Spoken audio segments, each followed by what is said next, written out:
Oh my gosh. Okay, steady, steady. Oh my gosh, I'm going to die, guys. I'm going to die. Hey everyone, Cass here and Happy New Year!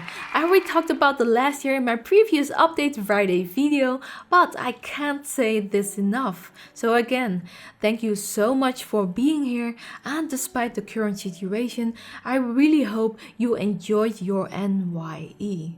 So today, I thought we'd celebrate it a little together by showing you around in my hometown while trying not to crash devastatingly. I'll also share a guide on making VR headsets work with the game, as there are a few steps to take if you don't have a WMR headset. I'm also using the Yaw Motion Simulator, and of course I will share my setup on this too at the end of this video for those that own a motion simulator too. If you'd like to see more videos like this one, subscribe if you haven't yet. Finally, it's thanks to Microsoft for providing a key for me to review this game, and now join me beyond reality.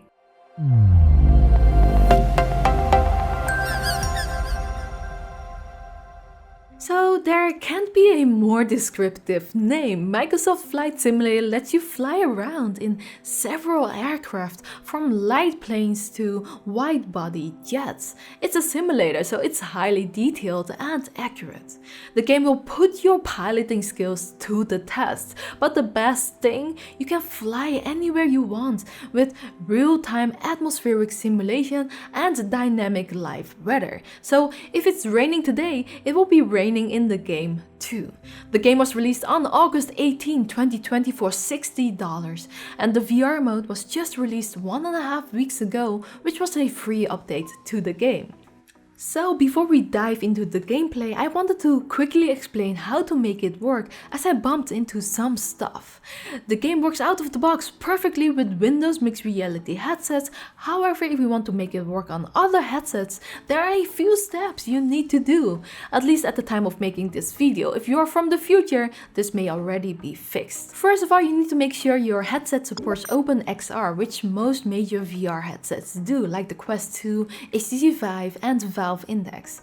In this video, I'm using the Oculus Quest 2 with a link cable, by the way. But if you use a SteamVR headset, it's easy. All you need to do is opt in to the SteamVR beta. So open Steam, right-click SteamVR in your library, click Properties, go to the Beta step, then select SteamVR Beta Update from here.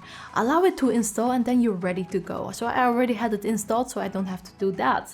But then on Oculus headsets, there is one extra step. First step is you need to opt into the Oculus Beta channel in the PC software. So open your Oculus software, go to Settings, Beta, and then make sure to toggle Public Test Channel on. Allow it to install and then restart your software. But while it does that, you also need to make sure your computer knows the OpenXR runtime location. To do that, you need to open Start, search for regedit by typing it, click on Registry Editor, then find HKey Local Machine, Software, Kronos, OpenXR 1. In here, double click Active Runtime, then change this path to the file Oculus OpenXR 64, which you can find in your Oculus install folder. By default, that's in C, Program Files, Oculus, Support, Oculus Runtime, and then there's the file Oculus OpenXR 64.json. Copy and paste this path, then click OK, then just close the registry editor, and you're ready to play on Oculus headsets. So as said before, to make things more immersive, I'm also using my Yaw Motion Simulator, which is connected using Sim Racing Studio. I know there are many simulator users out there, so I will also share my settings at the end of this video, but if you want to skip to that, timestamps are below as always. Now let's dive into the gameplay. Alright, I'm sitting in my Yaw VR simulator, as you can see, and I want to show you that I got my trusty Thrustmaster joystick over here and my throttle over here. I also got a wireless keyboard and a wireless mouse, because I think you kind of need it in this game, at least the keyboard. Which can be really handy. But let me first show you what kind of experience I have in this game, which is basically nothing, because the only thing I did was going to the flight training right here, and then I did a general aviation training, and then I went to do training 1 to 4, and 4 is the landing, and I failed that miserably. So yeah, Now you know how much knowledge I have in this game. So I was thinking to show you my hometown, which is in Rotterdam, the Netherlands. So I'm going to set my departure in Rotterdam, and then I'm going to set the arrival to the coordinates that I have over here, which I found on Google Maps, and then you can use that to pinpoint where you want to go. This is not my home, but it's very close to my home. Obviously, for privacy reasons, I'm not going to give you the exact coordinates of my home. Okay, I'm also going to put the time a little earlier so that it isn't too dark. Let's start flying. Okay, now I'm ready to fly and to show you around in my hometown. Yeah, let's try that. This is the Rotterdam airport. I need to retract my landing gear, which is with button 5, and I think it's this one. Now we need to throttle up, gain some speed. Okay, we're moving, so I did something right here. Let's gain some speed first. Let's concentrate on a normal, good lift off before we do anything else. Okay, now we can lift off with my joystick. Oh! This does not get old though. By the way, I do recommend doing the training. It's really, really needed. Whoa! I think I chose a really good hour to show this game off. This is beautiful. It's almost golden hour, I think. So welcome to Rotterdam. Okay, let's steady the plane a little. Oh. What's that?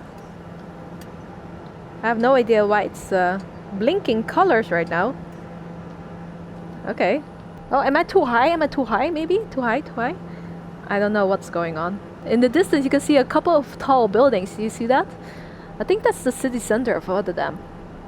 Because that's the only area where we have more taller buildings. Yeah, I know guys. Holland is not like New York or other places in the world. Our country is super flat, as you can see. Super flat. We don't have mountains, like no mountains at all. Actually, Rotterdam is one of the few cities with a couple of more taller buildings. In World War II, this city was bombarded and the city had to rebuild everything. That's why the stuff and the buildings and the houses here are a little bit newer. And that is also kind of why I like living here. But all the other cities in Holland, they look like the Middle Ages actually, because they all got like these antique buildings, and the government kind of decided to preserve that. So that's why everything is still old over there. This can be really cool as well if you like that kind of thing. So let's go down a little bit and show you a little bit more of the city. Okay, so I'm a little bit lower now. Let's see how low we can go. Whoa, guys. This is incredible, just flying over the places where you live. Oh my gosh, what am I doing? Okay, let's steady the plane. Okay, welcome guys, this is the city center right over there at the left. I don't know why I keep hearing sounds. Let's turn everything off. Don't hear sounds anymore, so I guess that's good. Whoa. You can just play this game like this and just taking in the views and just enjoying it. Can we find some ships or something? I'm not sure. Let's try it. Let's go there. And then maybe we'll try landing as well to see if we can land anywhere we want. I don't think we can though. Oh my god, what am I doing? Okay. I don't see any ships, but I do want to try and land somewhere. I want to try and land in the city center. So let's go back to the city center a little bit, if we can. Here we go, here we go. Yes, we're here. Oh, let's slow down a little. Landing gear, landing gear. How do I turn it on again? Oh, like this, right? Okay. Okay. Can we land just anywhere? Oh my gosh! I recognize this! How cool is this, guys? Okay, I'm missing a fountain though, but Oh, this is so cool. Okay, can we just land over here? Oh my gosh, let's try that. Let's try landing over here. Oh my gosh. Okay, steady, steady. Oh my gosh, I'm going to die, guys. I'm going to die. Oh my god. Oh my god, land. Oh my god, please just land. Oh no. Oh no, am I going to die? Am I going to die? I might die. Oh! Oh! Okay. You collided with an object and caused critical damage to the aircraft. Oh. Alright. So my piloting skills are non-existent, but even so, it is so cool playing this game. But before we dive into my final thoughts though, I wanted to quickly share my Yaw Motion Simulator settings for those who own a motion simulator as well. I'm in no way an expert in this, but hopefully it will help you out. So I already mentioned I'm using Sim Racing Studio 2.0 to connect the game with my Yaw simulator. That's because the Yaw software, I don't think they have support for the game yet. And I decided to use SRS because the configuration in that software is super easy. All I needed to do was select my Yaw in the setup, then hardware section. Then I also turned on the shakers here as well, although I'm not entirely sure what this does, but everything else I left as default. Then in the games tab, I only needed to install the configuration for Flight Simulator 2020 Steam version. There was a button here, but since I installed it already, it's gone now. And after that, I turned on my Yaw, did the standard calibration stuff, started the game, and it just worked. And these were my Yaw simulator settings. As said before, I had vibration off because it makes too much noise for the recording, but it does work and I highly recommend turning that on because it makes it so much more immersive. Okay, let's go to my final thoughts. So even as a newbie at the game, I still enjoyed it. I really thought the game had a major steep learning curve, which it does if you want to do everything manually. Like, you can flip every switch in the airplane yourself, which is really awesome. I didn't do it because I had no idea what everything does, so I didn't think I was able to fly around without much knowledge, but I'm wonderfully surprised that I can. So if you want something relaxing, this is probably one of my favorite games to recommend now.